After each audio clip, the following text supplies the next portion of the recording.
જય સ્વામિનારાયણ સ્વામી બાપા. આજે દાસત્વ ઉપર અમે સૌ બાળકો ઉપરની રજૂઓ કરીશું. દાસત્વ એટલે આપનો અતિ પ્રિય ગુણ. દાસ એટલે સેવક, દાસ એટલે ભગવાનનો અનન્ય ભક્ત. શ્રીજી મહારાજ દાસત્વ ભક્તિને સર્વ સાધનાની ચરમ સીમા બતાવે છે. વચરામૃત ગરડા મધ્ય 62માં વાત કરી છે.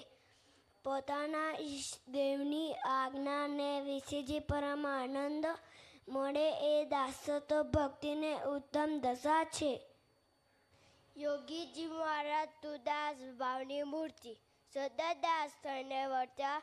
તેમણે વાત કરી છે અતિશય મોટો પામ્યો એટલે શું દાસનો દાસ થઈ તે. બીજો પ્રશ્ન પૂછ્યો કે દાસના લક્ષણ શું, તો તેનો ઉત્તર આપ્યો જે દાસ તે હંમેશા નિર્માણપણે વર્તે.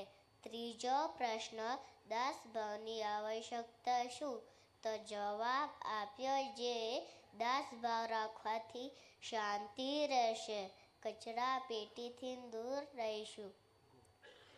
જય સ્વામિનારાયણ સ્વામી બાપા.